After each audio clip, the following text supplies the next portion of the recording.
Good morning everyone, তোমরা সবাই কেমন আছো? শুভ নববর্ষ। নববর্ষের দিন পয়লা বৈশাখের দিন সকালবেলায় আমি আমার মা লক্ষ্মীকে দিয়েই এই ভিডিওটা শুরু করলাম। পুজো দিয়ে নিয়েছি। মা লক্ষ্মীর জন্য কী রঙের জামা বানাবো সবার কাছে আগের দিন জিজ্ঞেস করেছিলাম, বেশিরভাগ কমেন্টই এসছে নীল রঙের। তো নীল জামা মা লক্ষ্মীর ছিলও না, ওই জন্য আমি নিজেও ভেবেছিলাম নীল বানাবো। এই দেখো ফুলটা একটু সরিয়ে দিই, নাহলে জামাটা দেখতে পাচ্ছ না।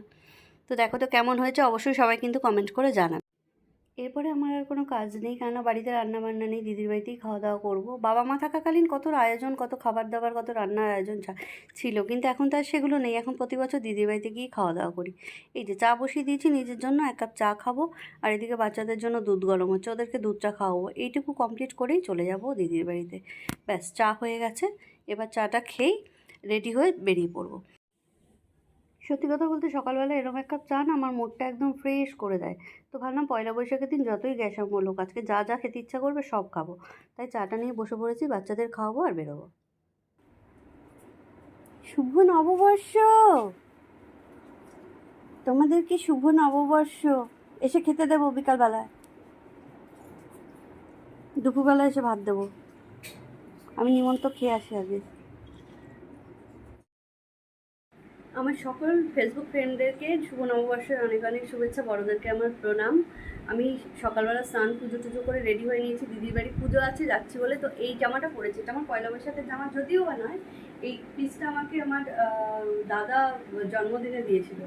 তো আজকে আমি পরলাম, মানে বানিয়ে রেখেছিলাম, পরা হয়নি, আজকে আমি পরলাম। পয়লা বৈশাখ উপলক্ষে পরে নিলাম। কেমন লাগছে জানিও। বিকেলবেলা অবশ্যই শাড়ি পরে তোমাদেরকে দেখাবো, যে শাড়িটা আমি কিনেছিলাম পয়লা বৈশাখ উপলক্ষে পরবো বলে। তো কেমন লাগছে আমাকে অবশ্যই কমেন্ট করে জানিও। চলো দিদির বাড়ি যাই তাড়াতাড়ি, আজকে আর সময় নেই। তারপরে গিয়ে তোমাদের ওখানে সবাই সব কিছু শেয়ার করবো। টোটো থেকে নেমেই দেখো চলে এসেছি জামাইবাবুর দোকানে। পুজো তো হয়েই গেছে আমি জানি, তো ভাবলাম একবার মা লক্ষ্মী গণেশের দর্শনটা করে তারপরে বাড়ি যাই। দিদির বাড়ি দোকানের পাশেই। তো আগে এখানে ঢুকলাম, এই দেখো পুজো একদম কমপ্লিট। প্রতি বছর তো আগে যখন দিদির কাছে থাকতাম এখানেই সকালবেলায় আমি সামিল থাকতাম এই পুজোয়, কিন্তু এখন আর সকালবেলায় মানে এসে উঠতে পারি না, এত তাড়াতাড়ি করে উঠতে পারি না। 7:30টার মধ্যে পুজো হয়ে গেছে, 8টার মধ্যে। তো চলো এবার দিদির বাড়ির দিকে যাই, আর সেখানে গিয়ে তোমাদেরকে সব কিছু দেখাই। হ্যাঁ, এক কুচি ফলও খেয়ে নিলাম, ঠাকুরের প্রসাদ বলে কথা। তো এবার বাড়ির দিকে চলে এসেছি। এখন দেখো সবাই এদিকে রান্না বান্না হচ্ছে, দুপুরে যত লোকজন খাওয়া দাওয়া করবে কিছু লোক, তো সেই জন্য সেটাও তোমাদের সাথে শেয়ার করে দিলাম। এ পাশটা রান্না হচ্ছে। চলো ভিডিওটা ভালো লাগলে লাইক করে দিও।